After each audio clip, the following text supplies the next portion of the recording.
Dental implant and dental bridge এই দুটি customise treatment plan আমরা রোগীদের দিয়ে থাকি মিসিং টুথ রিপ্লেসমেন্ট করতে, অর্থাৎ ফিক্স দাঁত বসাতে।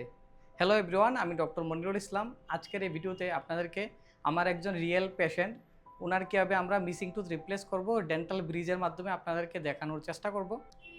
আপনারা যদি একটু লক্ষ্য করেন, আপনারা দেখতেই পাচ্ছেন এখানে পেশেন্টের দুটি মিসিং টুথ রয়েছে। আসলে এখানে দুটি রুট স্টাম্প ছিল, আমরা এক্সট্রাকশন করে নিয়েছি।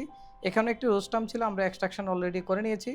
এখানে তিনটা মিসিং টুথ রয়েছে, আমরা এখানে ব্রিজের মাধ্যমে অর্থাৎ জিরকুনিয়া দাঁতের মাধ্যমে এখানে মিসিং টুথ রিপ্লেসমেন্ট করব, অর্থাৎ ফিক্স দাঁত বসিয়ে দেব। আর এই পুরো ট্রিটমেন্ট করতে আমাদের মোটামুটি 2 থেকে 3 দিন সময় লাগবে। আর এই দাঁতের মধ্যে ডিপ ক্যাভিটি ছিল, ডিপ ক্যাভিটি থাকার জন্য আমরা এই দাঁতে রুট ক্যানাল ট্রিটমেন্ট অর্থাৎ আরসিটি করে দিয়েছি। আজকের এই দিনটির জন্য প্রতিটা পেশেন্ট অনেক দিন ধরে অপেক্ষা করেন। আজকে আমরা সফলভাবে পেশেন্টের মুখে 6 ইউনিট জিরকোনিয়ামের দাঁত বসিয়ে দিলাম। এর মাধ্যমে আমরা পেশেন্টের অ্যাস্থেটিক এবং ফাংশন দুটোই রেস্টোর করতে পেরেছি। এখন থেকে কিন্তু পেশেন্ট ডেইলি খাওয়া দাওয়া করতে পারবেন এবং দৈনন্দিন জীবনে আত্মবিশ্বাসের সাথে আসতে পারবেন।